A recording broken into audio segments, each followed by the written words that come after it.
Hello, ladies and gentlemen. Today is our first lesson in Unit 2 for statistics, and it's going to all be focused on frequency distributions or what are called tables and graphs. And these frequency distributions are only going to focus on when we have qualitative data to organize. So let's look into what Unit 2 is going to look like overall. Unit 2 is all about how to organize the data that we have collected. Unit 1 was how do we sample or how do we use a sampling technique in order to collect data. And we're just going to take all that raw data.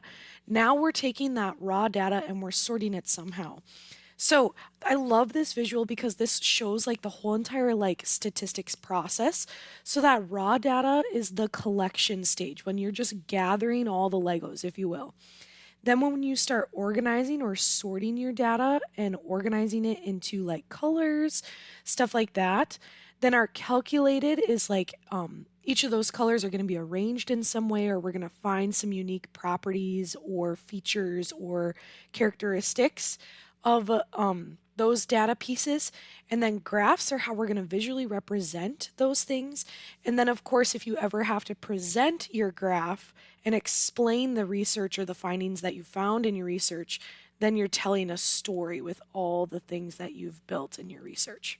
So I love this visual because it kind of shows you the process that you would be doing with Legos in the world of statistics. So Unit 1 was all about how to collect that raw data. Unit 2 is all going to be about how to sort that data, and then we're actually kind of going to show you how to visually show that sort of data. And then Unit 3 is going to be more based on the calculations that we can show in addition to those graphs. Okay, we have more terms, just like we always do at the beginning of every unit, right? So here's some terms that you need to write down. Make sure you have all these definitions. And if you need to pause the video at any point, please do so. So raw data is data that is collected in its original form. So like if you were going around and you just had a clipboard of a loose leaf sheet of paper, like way back when we talked in our first lesson about eye color of legacy students, and you just made like one row was blue eyes, one row was brown eyes, and you just started making tally marks. That form of data collection is raw data, just going around with your clipboard, the very first thing you ever wrote down. A frequency distribution is going to be the way that we organize the raw data in some sort of table. And we're going to use either those categories or classes, and then we're going to tally all those frequencies. Categorical frequency distributions are, again, a fancy word of saying table frequency distribution. And then categorical means that it's just using qualitative data. Or, if we think back to our levels of measurement, nominal or ordinal data. Hopefully you should know this, but the frequency column will be the number of times that that specific category or event has occurred in the research that we've conducted. Relative frequency is the ratio of the number of times an event occurred in comparison to the total. So if you want to think of the ratio as a fraction or the percent in comparison to the total number of times in the given population or sample that we studied, that's what we mean by relative, in relation to the whole. So when you think of relative in relation to the whole, compared to the whole, in relation to the whole. The probability is the likelihood, or again, that percentage, specifically when we talk about probability, percentage. Okay, let's look at some examples. So today's examples and today's homework problems are simply going to be organizing qualitative data into tables or frequency distributions. That's all we're doing. So we have 25 people that were given a blood test to determine their blood type, and here was the raw data that a nurse wrote down, right? We have A, BB, AB, OOO, you know, we could read all of them. But the class or the category is what we're going to write first. So we have a type A blood, we have a type B blood, we have a type AB blood, and we have a type O. Now the tally and the frequency column are the same. This one is always optional because it depends on how you like to count your raw data.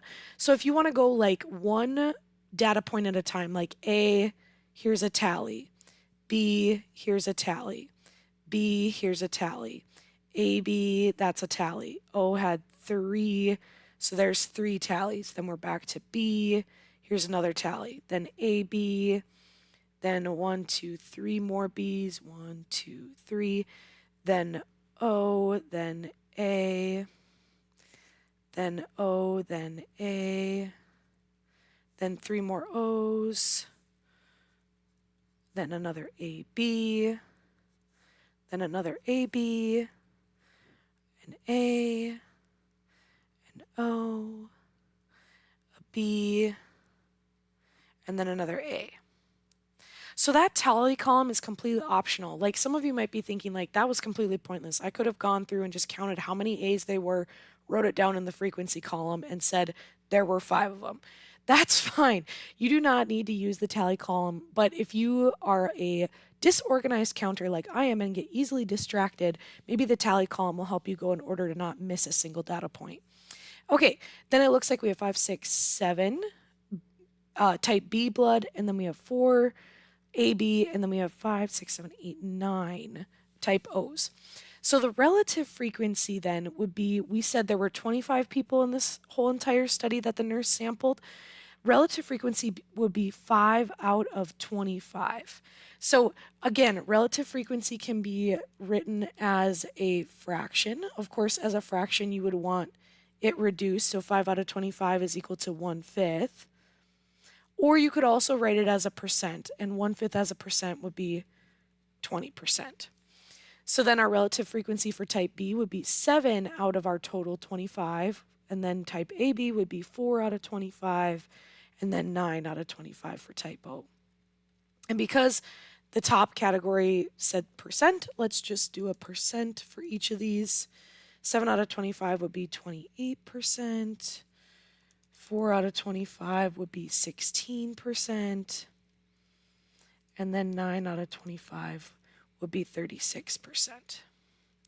And then hopefully we didn't miss anything. If we take 20 plus 28 plus 16 plus 36, we should get back 100% so that we know we didn't miss any of our data points, and 20 plus 28 plus 16 plus 36 is in fact 100%. Okay, here's another example. We're just going to organize the type of music that someone collected of people's favorite music. So here are the categories that we have. We have rock, which is represented with an R. We have jazz, which is represented with a J in our little raw data table over here. Then we have country, which is a C. And then rap, which we couldn't use another R, so they used a P, so we didn't get confused.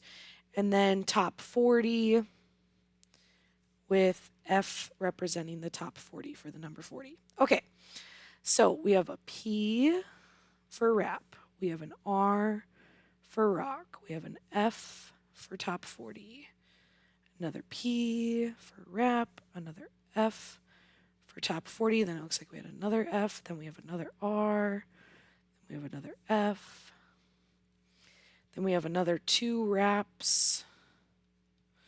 Then we have an F for top 40. Another rap. Oh my gosh, we don't have a lot of country yet. Another top 40. Oh, here's country. Then we have rap again. Then we have another country. Then we have jazz. Then we have 2 rocks next to each other, another top 40, another jazz, another rock, and 2 more rap, and 1 more top 40. So that means that my total for rock should be 5, my total for jazz should be 2, total for country should be 2, and then we have 5, 6, 7, 8 for rap and 8 for top 40. So 8 plus 8 plus 2 plus 2 plus 5 should be 25. We had 1, 2, 3, 4, 5. 1, 2, 3, 4, 5. Yep, we had 25 total data values. So we know we filled out the table and it's complete. And it didn't ask us for anything else. Like the last one asked us for relative frequency. This one didn't. So the frequency was just how many times the category rock for music occurred, and so on. All right. I also wanted to show an example of what is called a two-way frequency table. So a two-way frequency table shows two different types of categorical data that's being displayed. So in this particular table, we're talking about people that drive either SUVs or sports cars, and then of those people, are they male or female? So how you read this is like the number 21 means that it's 21 males that drive SUVs. 39 would be 39 males drive sports cars. When you look at the totals, we're saying there were 60 males in this study, 180 females in this study, and 240 people studied altogether. We also, if we look at the other total columns, we found, that 156 people drive SUVs and 84 drive sports cars of both men and women. So that's how you would read this table. So now it's going to ask us some questions. It says, how many males drive sports cars in this survey? Just like, what is the number? We found that 39 males drove sports cars. So the answer would be 39. They also asked us in the next question, what is the frequency of females in this survey? So they're saying how many, another way of saying how many is saying what is the frequency. That's the same here. Maybe I should highlight that instead of underlining it.